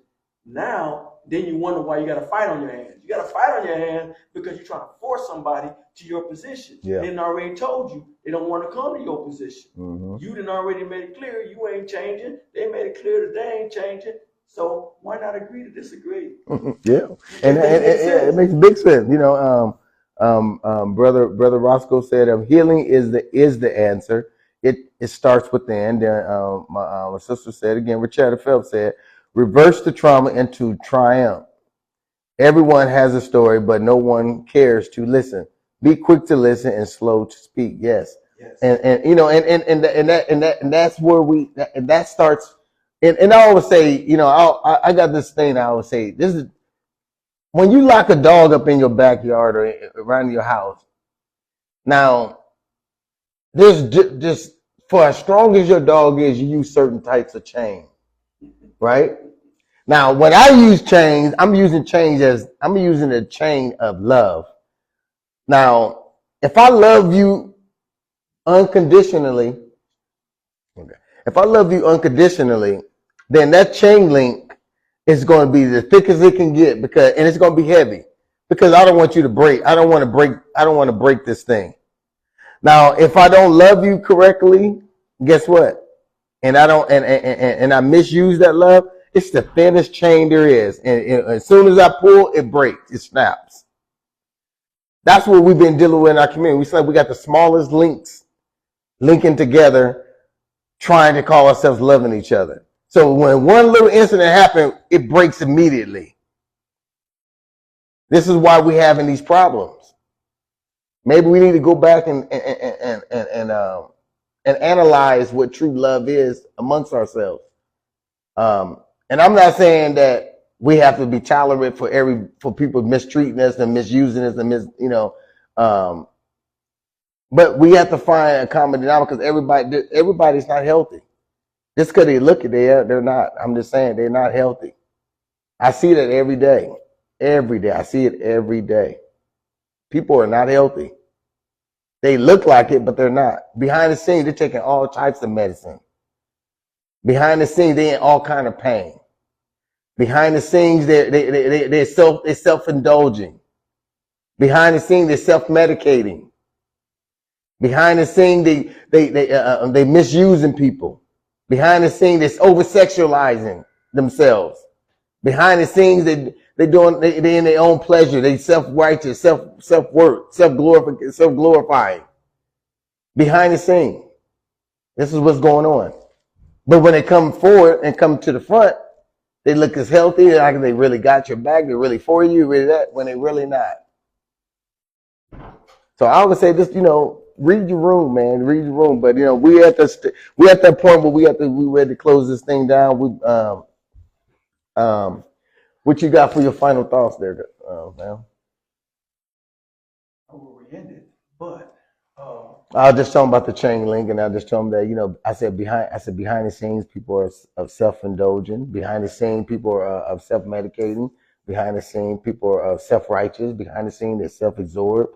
Behind the scene, they're backstabbing. Behind the scene, blaspheming. Behind the scene, they're trying to get you fired. Behind the scene, this is what mental health is doing, and this is what lack of spirituality is doing. This is what, when you lack the moral compass, when you lack your a spiritual essence, or you can disconnect it from the higher source. This is what we're dealing with. Okay. So my final thought is this: in order to have a positive effect, which we talked about earlier, to have a positive influence, to get the results that you want to see, those things must ride in on the horseback of compassion and empathy. Mm-hmm. When when one engages in empathy, they're willing to stand in someone else's shoes. Yeah. To understand their story, to understand their point of view, to understand why they are, who they are, and where they've been. That's what Jetta was talking about, which I agree with her. It's a shame that someone has a story to tell that nobody wants to listen to. That's what she said, and that's sad. That when someone has a story to tell that no one listens to, because when you care about people, you should want to hear their story. Mm-hmm. Because when you hear their story, then you know where they're at, you know where they're gonna get them from. But you'll never be able to come get them if you don't understand their story first. Well, it's so funny that social media and the television took us away from listening to our old elders' stories. Yeah. Remember, we wake up to strive to hear an uncle or your grandpa, your grandma, your auntie's story. Yeah. We thrived on that. That set the tone for everything. We wanted to hear those stories. We wanted to hear where they come from, the rock bottoms, and how they elevated out of that situation, and how they came to Christ, or the beliefs that they had. We wanted to hear that, or how they got over drugs and got out of the gambling and all that stuff, or how gambling took them down a dark, ugly, tragic road, and how drugs took them down the same path, or mistreating women, and you got to hear those stories, and then you're able to relate to those stories, and you say, you know what, I don't want to be that way. You remember, we listened to we used to sit around and talk about our mom's boyfriend. and we both said we don't want to be like those men. Right. Cause we told those stories to each other. You told the story from your household. I told you the story from my household. We heard each other's stories. Mm-hmm. That's what made us so close. Yeah. That's part of what made us so close is because we shared those stories. I understood your story. You understood mine. Mm-hmm. And then there were commonalities in the middle, and with those commonalities in the middle, we supported one another in our stories. Yeah. That brought about closeness. So you take that and you multiply that with that right there, and you take that to a community where you are willing to hear people's stories, try to understand where they're at, because again, you know where they're at, and you know where to go get them from. That brings about closeness. So empathy, compassion. That's mine. And my father told us, you know, when we shared those stories, we devised plans on full attack, on to protect one another. Remember? Me, you, Kurt, we all sat around. We wanted to say, we're going to jump that dude. Remember we were talking about doing that? Yeah. Because we shared a story. We said, you know what? We got to protect each other. Yeah. It brought a sense of pride, and it brought a sense of unity, and it brought a sense of love, compassion for one another. So we said, we're going to come together, and we're not allowing that man to do that to our moms or to our, you know, our auntie or our cousins or anything. You know what I mean? That's what those communication came to. And if we don't think about stuff like that, this is what communities need. See, people think that these communication talks are just worthless. No, if you have the right conversation, like when we finally had the right conversation, first we just was conversing. Then it got to the point where we started saying, you know what? We can take that dude. We can take him, remember? But now, again, we're back to the how. Yes. How's important. but those was important. But that was important because it made us feel like we can take control of the situation instead of allowing the situation to take control over us. To exercise control over us. Yes. We were willing to do something about it. Yes. And that's the key right that's there. The key. Be willing to do something about it. And like I talked about earlier, be the change that you want to see. You know, do something about it. Yes. But anyway, your closing thought. Let me read the last two comments. He said, nice clothes, men. Thanks, brother. And then my sister said, she said, there is a lot of mental illness in the world due to homelessness, due to drugs, due to sexual assaults, due to hungriness. There's a lot of reasons why we have mental illness traumas as a young man or woman, and so we have to address that. We have to look at the bigger picture. Some people can't take that; they're homeless. Some people can't take that they used to have, and now they don't have. So we have human needs and humble ourselves and look at the poor and not the rich, because the rich lock is up. A clock is up. That's she left off the seat. Yeah, yeah, exactly. So I just say, to thyself be true, and love, life, and loyalty is the key. I use my weapon of choice is going to be love, life, and loyalty. So that's what I'll say. So peace, we, us, and ours. A rich man's world.